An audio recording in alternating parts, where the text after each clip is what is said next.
Breaking news చూస్తున్నాం. CM Revanth Reddy జిల్లాల పర్యటనకు సిద్ధమవుతున్నారు. ప్రభుత్వం 2 ఏళ్ల పాలనపై సీఎం సభలు ఏర్పాట్లు ఉండనున్నాయి. డిసెంబర్ 1న ఉమ్మడి మహబూబ్ నగర్ జిల్లా మక్తల్లో సభకు హాజరు కానున్నారు. డిసెంబర్ 2న ఖమ్మం జిల్లా కొత్తగూడెం, డిసెంబర్ 3న కరీంనగర్ జిల్లా హుస్నాబాద్, 4న ఆదిలాబాద్, 5న నర్సంపేట, 6న నల్గొండ జిల్లా దేవరకొండలో సీఎం రేవంత్ రెడ్డి సభలకు హాజరు కానున్నారు.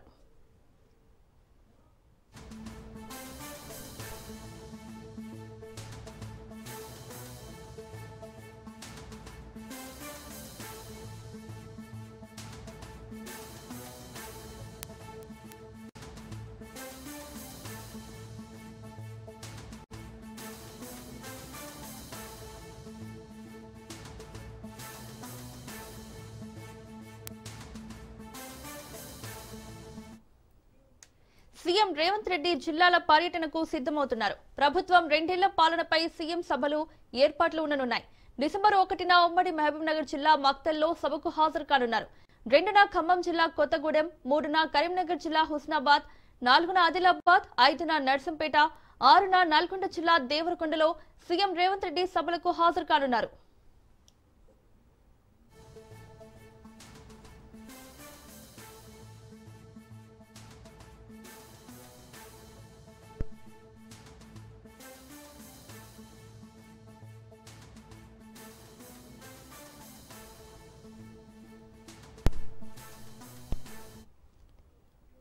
సీఎం రేవంత్ రెడ్డి జిల్లాల పర్యటనకు సిద్ధమవుతున్నారు. ప్రభుత్వం 2 ఏళ్ల పాలనపై సీఎం సభలు ఏర్పాట్లు ఉండనున్నాయి.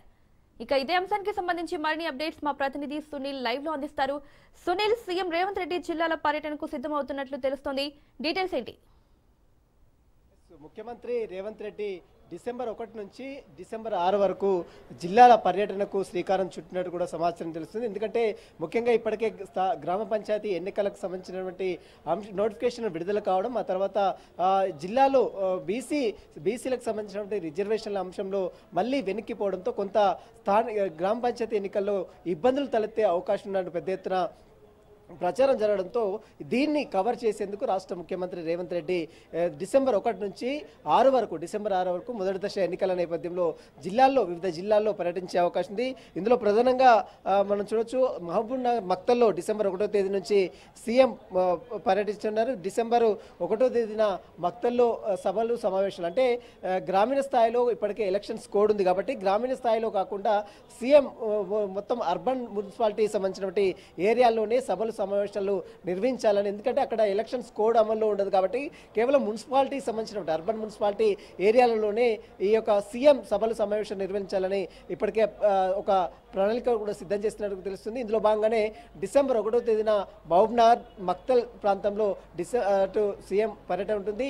ఈ 6 రోజుల పాటు రాష్ట్ర ప్రభుత్వము ప్రజాప్రభుత్వం 2 ఏళ్ల పాటు పూర్తి చేసుకున్న నేపథ్యంలో ప్రజలకు అమలు చేస్తున్నటువంటి సంక్షేమ పథకాలు ప్రజల్లోకి తీసుకువెళ్లేందుకే ఇలాంటి టూర్ సీఎం టూర్ వేసినట్లు కూడా సమాచారం తెలుస్తుంది. దీంతో పాటు గ్రామ పంచాయతీ ఎన్నికలు ఉన్నాయి కాబట్టి ఆ రెండు కలిసి వచ్చే అవకాశం ఉన్నట్టు కూడా సీఎం ఈ యొక్క జిల్లాల పర్యటనకు శ్రీకారం చుట్టినట్టు తెలుస్తుంది. డిసెంబర్ 1వ తేదీన మహబూబ్నగర్లో మక్తల్లో సభలు నిర్వహిస్తారు. ఆ తర్వాత డిసెంబర్ 2న ఖమ్మం జిల్లా సంబంధించిన కొత్తగూడెం గ్రామం, అంటే కొత్తగూడెం మున్సిపాలిటీ ప్రాంతం కాబట్టి కొత్తగూడెంలో ఈ యొక్క సభలు సీఎం టూర్ ఉంటుంది. దీంతో పాటు డిసెంబర్ 3న కరీంనగర్ జిల్లా హుస్నాబాద్లో సీఎం సంబంధించిన టూర్ ఉంటుంది. దీంతో పాటు డిసెంబర్ 4న ఆదిలాబాద్లో ఉంటుంది. డిసెంబర్ 5వ తేదీన ఉమ్మడి వరంగల్ జిల్లాకు చెందిన నర్సంపేటలో ఈ యొక్క సభలు సీఎం టూర్ ఉంటుంది. దీంతో పాటు డిసెంబర్ 6న నల్గొండ జిల్లా దేవరకొండలో సీఎం జిల్లా పర్యటన ఉంటుంది. మొత్తం 6 జిల్లాల్లో 6 మున్సిపాలిటీ పరిధిలో మాత్రమే సీఎం టూర్కు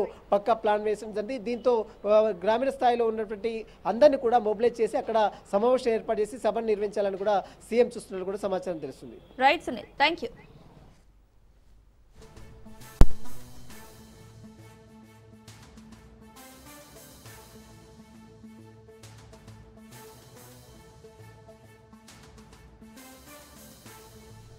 ఏపీ కేబినెట్ భేటీలో ప్రభుత్వం కీలక నిర్ణయం తీసుకుంది. 2వ విడత ల్యాండ్ పూలింగ్ కు రంగం సిద్ధం చేసుకుంటుంది సర్కార్. మొదటి దశలో రైతుల నుంచి 34,000 ఎకరాలను ప్రభుత్వం సమీకరించింది. 2వ దశలో మరో 16,000 ఎకరాలపై కసరత్తు చేస్తోంది. మొత్తం అమరావతి కోసం రైతుల నుంచి 50,000 ఎకరాల భూమి సమీకరించాలని నిర్ణయించింది. వైకుంఠపురంలో 3,361 ఎకరాలు, పేదమద్దూరులో 1145 ఎకరాల భూమిని సేకరించనున్నారు. త్వరలో ల్యాండ్ పూలింగ్ నోటిఫికేషన్ విడుదల చేయనుంది సిఆర్డీఏ. రెండో దశలో మరో 16,000 ఎకరాలపై కసరత్తు చేస్తోంది ప్రభుత్వం. ఎండ్రాయి 2166 ఎకరాలు, కర్లపూడిలో 2994 ఎకరాల భూమిని సేకరించనున్నారు.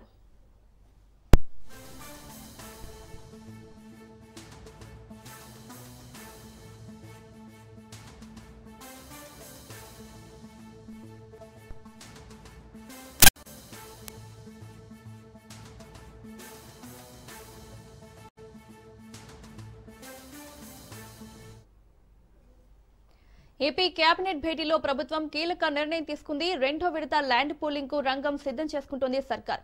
ఇదే అంశానికి సంబంధించి మరిన్ని అప్డేట్స్ మా ప్రతినిధి సంతోష్ ఏపీ సచివాలయం నుండి అందిస్తారు. సంతోష్, చంద్రబాబు నాయుడు అధ్యక్షతన రాష్ట్ర సచివాలయం మొదటి బ్లాక్ లో అయితే కనుక ఏపీ కేబినెట్ సమావేశం అనేది కొనసాగుతోంది. సుదీర్ఘంగా 26 అంశాల అజెండాతో అయితే ఈ యొక్క కేబినెట్ సమావేశం అనేది కూడా కొనసాగుతోంది. ప్రధానంగా ఏదైతే రెండో దశలో ల్యాండ్ పూలింగ్ ఏదైతే ఉందో ల్యాండ్ పూలింగ్ కి సంబంధించినటువంటి అంశాలపై కూడా ప్రధానమైన చర్చ జరుగుతున్నటువంటి పరిస్థితులు కూడా కనబడతా ఉన్నాయి. దాదాపు 16,600 ఎకరాలు అయితే కనుక భూమిని ల్యాండ్ పూలింగ్ ద్వారా రైతుల నుంచి తీసుకునేందుకు కూడా సిద్ధమవుతున్నటువంటి పరిస్థితులు. దాదాపు 7 గ్రామాల నుంచి కూడా ఈ యొక్క భూములు ఇచ్చేందుకు రైతులు ముందుకు వచ్చినటువంటి నేపథ్యంలోనే దీనికి సంబంధించి ఇప్పుడు విధి విధానాలపై సీఎం చంద్రబాబు నాయుడు కేబినెట్ లో అయితే కనుక ప్రస్తావిస్తా ఉన్నారు. ఇక అదేవిధంగా ఏదైతే రాష్ట్రంలో సరికొత్త 3 జిల్లాలు ఏదైతే ఏర్పాటవుతున్నాయో దానికి సంబంధించినటువంటి కేబినెట్ ఆమోదంతో పాటు అదేవిధంగా 5 రెవెన్యూ డివిజన్లపై కూడా ఈ రోజు కేబినెట్ సమావేశంలో అయితే కనుక ఆమోదం తెలియనున్నట్టు కూడా తెలుస్తా ఉంది. ఇక ఏదైతే ప్రధానంగా వివిధ శాఖలకు సంబంధించినటువంటి అంశాలపై కూడా రుణం తీసుకునేందుకు ఏపీ కేబినెట్ అయితే ఆమోదం తెలుపుతుంది. అదేవిధంగా భారత్ నెట్ ప్రోగ్రామ్ కి సంబంధించినటువంటి ఒక ప్రత్యేక ఎస్పీవి సంబంధించినటువంటి అంశాలు ఏర్పాటు చేసేందుకు కూడా ఇటు కేబినెట్ అయితే ఆమోదం తెలిపినటువంటి పరిస్థితులు. అదేవిధంగా 2025-26 ఆర్థిక సంవత్సరానికి సంబంధించి ధాన్యం కొనుగోలుకి సంబంధించినటువంటి 5,000 కోట్ల రూపాయల రుణం తీసుకునేందుకు కూడా ఈ రోజు కేబినెట్ అయితే ఆమోదం తెలిపినటువంటి పరిస్థితులు. అదేవిధంగా దీనికి ఏపీ డిస్కంలకు సంబంధించినటువంటి 5,700 కోట్ల రూపాయల రుణం తీసుకునేందుకు కూడా ఏపీ కేబినెట్ అయితే ఆమోదం తెలిపినటువంటి పరిస్థితులు కూడా కనబడతా ఉన్నాయి. అదేవిధంగా పర్యాటక అగ్రికల్చర్ కి సంబంధించినటువంటి అంశాలపై కూడా సుదీర్ఘంగా చర్చలు జరిగిన అనంతరం కూడా ఏదైతే రుణాలు తీసుకునే కూడా ఏపీ కేబినెట్ అయితే ఆమోదం తెలిపినటువంటి పరిస్థితులు కూడా కనబడతా ఉన్నాయి. మొత్తంగా చూసుకున్నట్లయితే కనుక ఈ రోజు కేబినెట్ లో కీలకమైనటువంటి అంశాలు కావచ్చు, అదేవిధంగా రాష్ట్రంలో ఏర్పడబోయేటువంటి కొత్త జిల్లాలతో పాటు రెవెన్యూ డివిజన్లు, అదేవిధంగా ఇటు పోలవరంకి సంబంధించినటువంటి పాలనాపరమైనటువంటి అనుమతులు సంబంధించినటువంటి అంశాలపై కూడా ఈ రోజు సుదీర్ఘంగా కేబినెట్ లో అయితే చర్చిస్తా ఉన్నారు. అదేవిధంగా పలు సమస్యలకి భూ కేటాయింపులకి సంబంధించినటువంటి అంశాలు. ఎందుకంటే ఇటీవల ఇప్పుడు ఈ రోజు 15 బ్యాంకులకి సంబంధించి ఏదైతే శంకుస్థాపన కార్యక్రమం జరిగినటువంటి నేపథ్యంలోనే వాటికి భూ కేటాయింపులు వీటన్నిటిపై కూడా ఈ రోజు సుదీర్ఘంగా కేబినెట్ లో అయితే కనుక ఆమోదం తెలిపినటువంటి పరిస్థితులు. అంటే 26 అంశాల ఎజెండాగా అయితే కనుక ఈ రోజు కేబినెట్ సమావేశం అనేది కూడా కొనసాగినటువంటి పరిస్థితులు. మరి కొద్దిసేపట్లో అయితే కనుక ఏపీ కేబినెట్ ముగిసిన అనంతరం కూడా ఇక ఉద్యోగ రూపకల్పన కావచ్చు, అదేవిధంగా పెట్టుబడుల అంశాలపై కూడా ఇటు బ్రీఫింగ్ ఇచ్చే అవకాశాలు కూడా కనబడతా ఉన్నాయి. Right Santosh, thank you.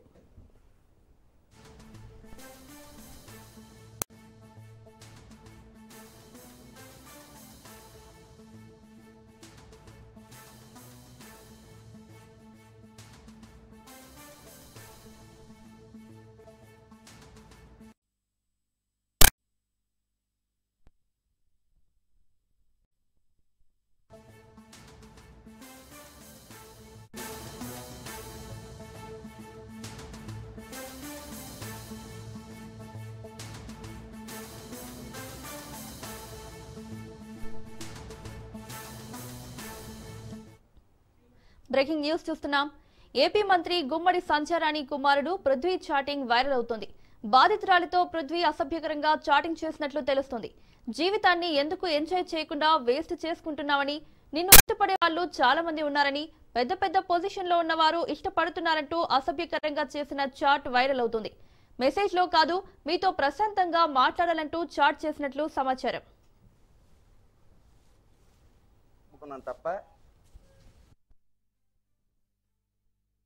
నేను నా వాట్సాప్ డిపి ఒకటి క్రియేట్ చేసి నేను ఒక అమ్మాయితో చాట్ చేస్తున్నట్టు, ఇంకో అమ్మాయితో చాట్ చేస్తున్నట్టు, ఉద్యోగాలు ఇప్పిస్తాను పక్కలోకి రా అని పిలిచినట్టు నా డిపిని క్రియేట్ చేసి క్రియేట్ చేసి ఇది గ్రూపుల్లో విడుదల చేసింది. ఇప్పుడు దీనిపైన నేను సైబర్ క్రైమ్ కి వెళ్తాను. నిజాలు తెలియాలంటే నా ఫోను ఆమె ఫోను రెండు సైబర్ క్రైమ్ కి అబ్జెక్ట్ చెప్పండి. నా డిపి నా ఫోన్ లో నుండే ఈ జరిగితే, నేను వాట్సాప్ చాట్ చేసినట్టు జరిగితే ఏ శిక్షకైనా నేను రెడీ. ఇది ఒకటి ఫేక్. 3, నేను అతి భయంకరమైనది నా మనస్తత్వం ఏంటో మీ అందరికీ తెలుసు. 20 సంవత్సరాలు రాజకీయం చేసాం. మా కుటుంబం నాకు అందరికి తెలుసు. రాజకీయాల కోసం ఆస్తులు అమ్ముకున్నాను తప్ప నేను మాట పడే వ్యక్తిని కాదు. అయితే ఈమెనేమో నేను టీడీపీ నాయకుల దగ్గర పడుకోబెట్టడానికి ట్రై చేశాను రమ్మన్నానని. దానికి సాక్ష్యాలు ఉన్నాయా? ఎవరి దగ్గరైనా ఆ విషయంలో సాక్ష్యాలు ఉంటే నడి రోడ్లో నన్ను ఉరేసేయచ్చు. మీరు నడి రోడ్లో. నేను మాట కోసం ఆస్తులు అమ్ముకునే వ్యక్తిని తప్ప డబ్బు కోసం గడ్డి తినే వ్యక్తిని కాదు. 3, ఇవన్నీ వారవలేక, నన్ను ఏమి చేయలేక ఒక ముసుగేసి, ఇప్పుడు నిజాలు చెప్పడానికి ఎందుకు వేయాలి ఛానల్? నిజాలు చెప్పడానికి ముసుగు ఎందుకు వేయాలండి? ఓపెన్ గా డిబేట్ రా. నా దగ్గర ఉన్న సాక్ష్యాలు తెస్తాను, నీ దగ్గర ఉన్న సాక్ష్యాలు పెట్టు. ఇప్పుడు సాక్షి ఛానల్లో ఇప్పుడు ఒక అమ్మాయిని ఏదో ముసుగేసి ఆవిడ చెప్పింది నువ్వు టెలికాస్ట్ చేస్తారు. ఇప్పుడు ఎవరు చెప్పినా చేయిస్తారా? అయితే ఆత్మాభిమానం అనేది ఒక అమ్మాయిగా ఉంటుందా? ఎదుటోళ్ళకి ఉన్నదా? అందులో మీకు తెలిసింది నిజమేటనేది నన్ను కూడా అడగాలి కదా. మీకు నచ్చినట్టు ఆవిడ ఏది చెప్పుకొని పోతే ఇదంతా ఒకటి. దీన్ని అడ్డం పెట్టుకుని మంత్రి గారు అబ్బాయి, ఇది ఎంత దారుణం అంటే, ఎక్కడో చదువుకోవడానికి ఎక్కడో దూరంగా ఉన్న అబ్బాయిని సిగ్గుండాలి. నా మీద 100 ఎలిగేషన్లు నేను 100 చేసావు, ఓకే. మంత్రి గారి అబ్బాయిని కూడా కొంతమంది రాజకీయ వైసీపీ నాయకులు ఎత్తుగడకి మంత్రి గారి అబ్బాయి చాట్ చేశాడు. అది ఆయన వాడేది ఐఫోన్ లో ఎక్కడికి పోవు కదా. అది ఎంత దారుణం అంటే మంత్రి గారి అబ్బాయి చాట్ చేసిన ఒకసారి ఇది మీరు చూస్తే ఫేక్ అని అర్థమైపోతుంది. నేను నా వాట్సాప్ డిపి ఒకటి క్రియేట్ చేసి నేను ఒక అమ్మాయితో చాట్ చేస్తున్నట్టు, ఇంకో అమ్మాయితో చాట్ చేస్తున్నట్టు, ఉద్యోగాలు ఇప్పిస్తాను పక్కలోకి రా అని పిలిచి మినిస్టర్ పిఏ ఇబ్బంది పెడుతున్నాడు, సెక్సువల్ గా ఇబ్బంది పెడుతున్నాడు, నా డబ్బులు తీసుకొని నన్ను కొట్టడం తిట్టడం చేస్తున్నాడు అని వచ్చాను sir. Sanjayarani madam sir, SP గారికి అక్కడ పోలీసులు పట్టించుకోకపోతే ఎస్పీ ఆఫీస్కి వచ్చి కంప్లైంట్ ఇచ్చాను సార్. బందాబ్ సతీష్ మీద మెయిన్ ఇచ్చాను సార్. పృథ్వీ చిన్నవి వల్ల ఒకసారి మెసేజ్, మేడం గారు అబ్బాయి సార్ మెసేజ్ చేశాడు సార్. మీరు ఎంక్వైరీ చేసుకోండి సార్, బ్యూరోకి ఏదో ఉంటుంది కదా సార్. నా ఫోను వాడి ఫోను అందరి ఫోన్ నెంబర్స్ ఇస్తాను, నా ఫోన్ కూడా వదిలేస్తాను, చేసుకోమని చెప్పండి సార్. మేడం వాళ్ళ పిఏ డబ్బులు ఇవ్వాలనేసి జడ్పీకి నా జాబ్ పరంగా డబ్బులు ఇవ్వాలనేసి తీసుకున్నాడు సార్. వెళ్ళి కనుక్కుంటే జడ్పీ వాళ్ళు పైసా కూడా తీసుకోలేదమ్మా, నీ కారుణ్య నియమా కింద నీ భర్తది నీకు ఇచ్చాను జాబ్ అని తెలిసింది సార్. తెలిసిన తర్వాతే మినిస్టర్ పిఏని నిలదీశాం సార్. నిలదీస్తే మా పిఏ మీద వీళ్ళ మీద ఇదేస్తావా అనేసి నన్ను గుమ్మలక్ష్మీపురం ట్రాన్స్ఫర్ చేశారు సార్. మేడం మా స్టాఫ్ అందరితో వాళ్ళ ఇంటికి వెళ్ళడం జరిగింది సార్. వెళ్తే 2-3 సార్లు నువ్వు నా పిఏ మీద లేనిపోని నిందలేసుకొని ఇచ్చేస్తావు, చేస్తే అక్కడ జాబ్ చేయి లేకపోతే మాని అన్నారు సార్. జూన్ నుంచి మొన్న మే 17వ తేదీన హైకోర్టుకు ఆశ్రయించాను సార్. హైకోర్టుకు ఆశ్రయిస్తే హైకోర్టు లాయర్ నుంచి నా పరంగా కేసు తీర్పు ఇచ్చారు సార్. మినిస్టర్ ఏపీ మంత్రి గుమ్మడి సంజయరాణి కుమారుడు పృథ్వీ చాటింగ్ వైరల్ అవుతోంది. బాధితురాలితో పృథ్వీ అసభ్యకరంగా చాటింగ్ చేసినట్లు తెలుస్తుంది. ఇదే అంశానికి సంబంధించి మరిన్ని అప్డేట్స్ మా ప్రతినిధి రమేష్ అందిస్తారు. రమేష్, మౌనిక, గత 2 రోజులుగా విజయనగరం పార్టీలో ఉమ్మడి జిల్లాల్లోని మంత్రి గుమ్మడి సంజయరాణి అనధికారిక పిఏ వ్యవహారం తిరుగుమాలను నేర్పిందని చెప్పాలి. ఈ మధ్య దీనికి సంబంధించి ఈ రోజు మంత్రి కుమారుడు కూడా వాట్సాప్ చాట్ చేశారంటూ మరిన్ని అభియోగాలతోటి వాళ్ళు మంజం జిల్లా ఎస్పీ గారి ఎదుట తమ గోడును వెళ్లబోస్తున్నారు. బాధిత మహిళలకు హైదరాబాద్ వంటి మహిళా సంఘాలు కూడా మద్దతుగా నిలిచాయి. ఈ నేపథ్యంలోని అయితే ఈ రోజు కొత్తగా పోలీస్ శాఖ కూడా ఒక ప్రకటన జారీ చేసింది. ఉమ్మడి విజయనగరం గుమ్మడి సంజయరాణి అనధికార పిఏ ఒంటరి మహిళను వేధిస్తుండడంపై ఈ పర్వం తమ దృష్టికి వచ్చిందని, దీన్ని కంప్లైంట్ కూడా స్వీకరించామని చెప్తున్నారు. దీనిపై తగిన ఆధారాలతోటి కేసు విచారణ జరిపి నిందితులను శిక్షిస్తామని కూడా పోలీస్ శాఖ ప్రకటన విడుదల చేసింది. రమేష్, అయితే బాధిత యువతి ఏదైతే ఆరోపణలు చేస్తుందో అవన్నీ ఓన్లీ ఆరోపణలే అంటున్నారు కదా, దీనికి సంబంధించి మీ దగ్గర ఎలాంటి సమాచారం ఉంది? అయితే బాధిత మహిళ ఆరోపణలు అని చెప్తున్నప్పటికీ తన దగ్గర కొన్ని ఆధారాలు అయితే ఉన్నాయని చెప్తున్నారు.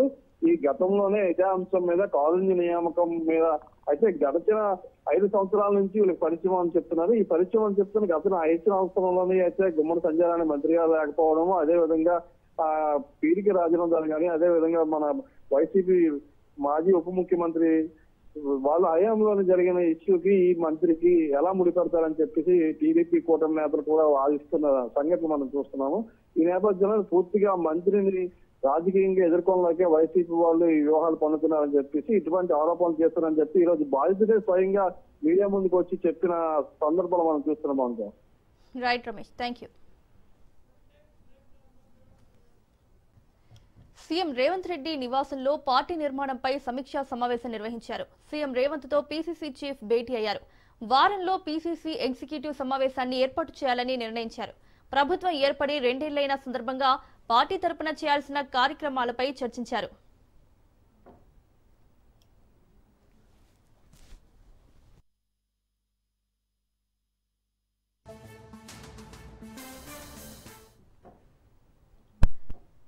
డిసెంబర్ 3వ తేదీన సిద్దిపేట జిల్లా హుస్నాబాద్ లో సీఎం రేవంత్ రెడ్డి పర్యటించనున్నారు. హుస్నాబాద్ పట్టణంలోని ఏని శివారులో భారీ బహిరంగ సభ ఏర్పాట్ల కోసం మైదానాన్ని సిద్ధం చేస్తున్నారు. పర్యటనలో ముఖ్యమంత్రి పలు అభివృద్ధి కార్యక్రమాలను ప్రారంభించి శంకుస్థాపనలు చేయనున్నారు. గ్రామ పంచాయతీ ఎన్నికల నేపథ్యంలో సీఎం రేవంత్ రెడ్డి పర్యటన ప్రాధాన్యత సంతరించుకుంది.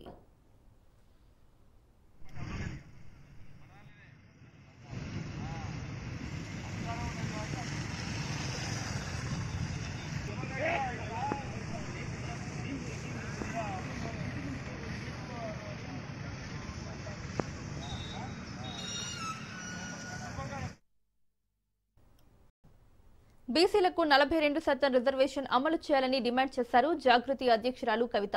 కామారెడ్డి జిల్లాలోని అశోక్ నగర్ రైల్వే గేట్ వద్ద ట్రాక్ పై కూర్చొని ఆందోళన చేపట్టారు. ప్లకార్డులు పట్టుకుని కాంగ్రెస్ కి బీజేపీకి వ్యతిరేకంగా నినాదాలు చేశారు కవిత. రైల్వే ట్రాక్ వద్దకు భారీగా చేరుకున్న పోలీసులు ఆందోళనకారులను అడ్డుకున్నారు. ఈ క్రమంలో పోలీసులకు జాగృతి కార్యకర్తల మధ్య తోపులాట చోటు చేసుకుంది. కవితతో పాటు జాగృతి నాయకులను అరెస్టు చేసి పీఎస్ కు తరలించారు. బీసీలకు 42% రిజర్వేషన్ అమలు అయ్యే వరకు పోరాటం చేస్తామన్నారు కవిత.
బీజేపీ ఎంపీలు వెంటనే రాజీనామా చేయాలి.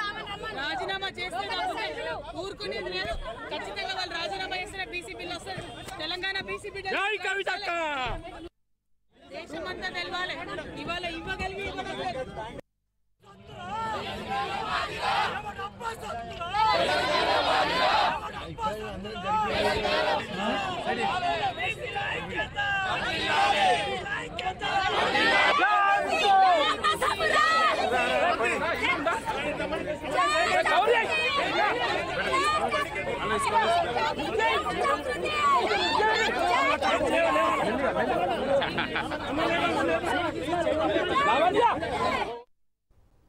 రంగారెడ్డి జిల్లా ఉనికిని తీసివేయాలనే ఉద్దేశంతో మున్సిపాలిటీలను జీహెచ్ఎంసీలో విలీనం చేస్తారని బీఆర్ఎస్ మాజీ ఎమ్మెల్యే మంచిరెడ్డి కిషన్ రెడ్డి ఆరోపించారు. మున్సిపాలిటీలను జీహెచ్ఎంసీలో విలీనం చేయడం సబబు కాదన్నారు. ఫ్యూచర్ సిటీ పేరుతో 56 గ్రామాలను నాశనం చేశారన్నారు. తెలంగాణ రాష్ట్రంలోనే అధిక ఆదాయం ఉన్న రంగారెడ్డి జిల్లా ఇప్పుడు ఉనికి కోల్పోయే ప్రమాదం ఏర్పడిందన్నారు. కమిషన్ కబ్జాల పేర్లతో పరిపాలన చేస్తున్న కాంగ్రెస్ ప్రభుత్వం ఇప్పటికైనా పద్ధతి మార్చుకుని ప్రజలకు మంచి పాలనను అందించాలన్నారు.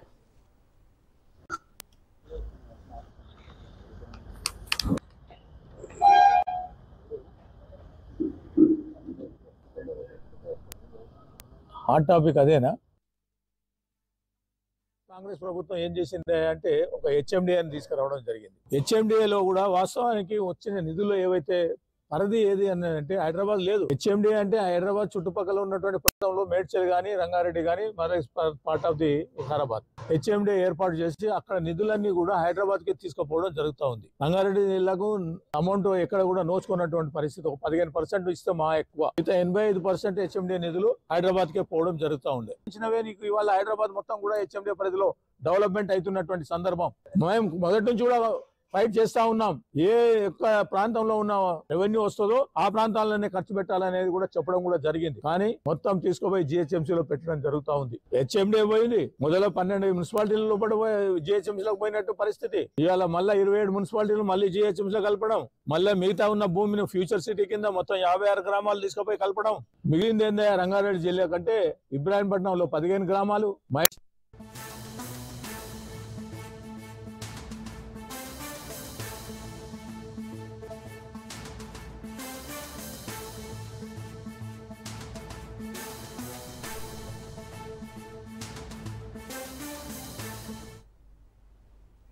బ్రేకింగ్ న్యూస్ చూస్తున్నాం. పౌర విమానయాన శాఖ కీలక నిర్ణయం తీసుకుంది. ఇరుముడితో విమాన ప్రయాణం చేసేలా కీలక ప్రకటన చేశారు కేంద్ర మంత్రి రామ్మోహన్ నాయుడు. భక్తుల విశ్వాసానికి విలువనిస్తూ కీలక నిర్ణయం తీసుకోవడంతో అయ్యప్ప భక్తులు ఆనందం వ్యక్తం చేస్తున్నారు. సంబంధిత భద్రతా విభాగాలతో సమీక్షించి ఈ నిర్ణయం ప్రకటించింది పౌర విమానయాన శాఖ.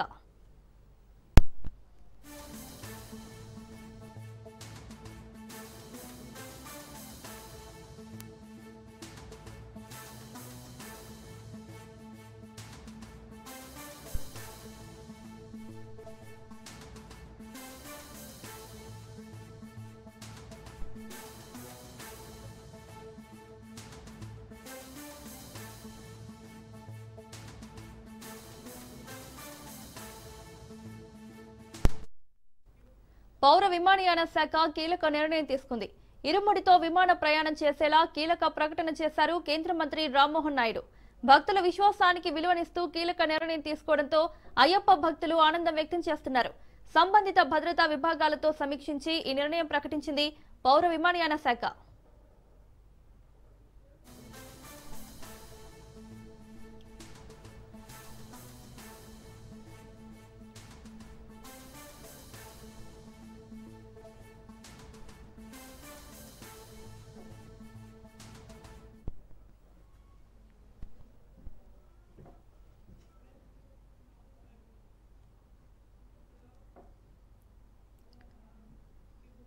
పౌర విమానయాన శాఖ కీలక నిర్ణయం తీసుకుంది.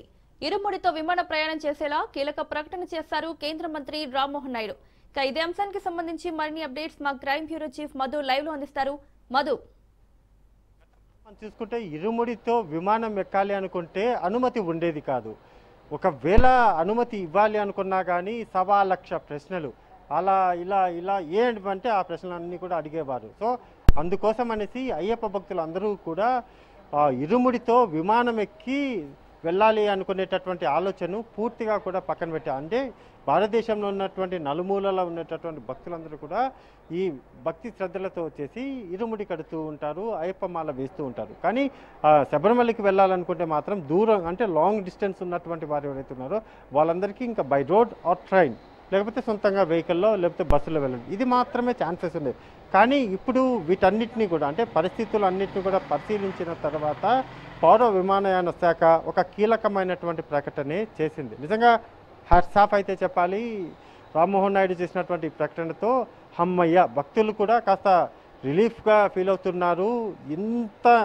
ఇంత ఉన్నా సరే ఏమున్నా సరే మాకంటూ కూడా ఎయిర్పోర్ట్స్లో విమానాల్లో అనుమతి లేకపోవడం ఏంటి అనేటటువంటి ఆ బాధ ఒకే ఒక్క మాటతో ఒకే ఒక్క ప్రకటనతో అలా పక్కకైతే వెళ్ళిపోయిందని చెప్పాలి. ఇక పైన ఏ భక్తులైనా సరే అంటే శబరిమలకు వెళ్ళాలి అనుకునేటటువంటి భక్తులు ఎవరైతే ఉన్నారో వాళ్ళు ఇతర దూర ప్రాంతాల నుంచి విమానం టికెట్లు ఏదైనా బుక్ చేసుకుంటే అది కూడా ఇరుముడితో వెళ్ళాలి అనుకుంటే మాత్రం నో ప్రాబ్లం ఎటువంటి ప్రాబ్లం లేదు, ఎటువంటి సమస్యలు లేవు. అఫీషియల్గా మీరు పూర్తిగా కూడా విమానం అయితే ఎక్కచ్చు, విమానంలో ప్రయాణించవచ్చు. ఇరుముడితో దగ్గరుండి కూడా ఈ మొత్తం ఫెసిలిటీస్ అన్నింటినీ కల్పిస్తూ కూడా రామ్మోహన్ నాయుడు అయితే ఈ కీలకమైనటువంటి ప్రకటన చేశారు. ఇక ఇప్పటి నుంచి ఇది అమల్లోకి రాబోతుంది అంటే వెంటనే ఏమాత్రం కూడా దీనికి సంబంధించి ఆలస్యం లేదు. వెంటనే అమల్లోకి రాబోతుంది. అయ్యప్ప స్వామి భక్తులు ఎవరైతే ఉన్నారో వాళ్ళు దూర ప్రాంతాల నుంచి శబరిమలకి వెళ్ళాలనుకునేటటువంటి నియర్ బై ఎయిర్పోర్ట్స్కి ఏదైతే ఉన్నాయో వాటికి వెళ్ళాలనుకుంటే విత్ ఇరుముడి అయ్యప్ప భక్తులు వెళ్ళొచ్చు అనేటటువంటి ప్రకటన అయితే చేశారు. ఇది నిజంగా హిందూ భక్తులు, అందులోనూ ప్రధానంగా అయ్యప్ప స్వామి భక్తులు ఎవరైతే ఉన్నారో దీని అంతటి మీద కూడా ఈ ప్రకటన మీద ఆనందం అయితే వ్యక్తం చేస్తున్నారు. Right Madhu, thank you.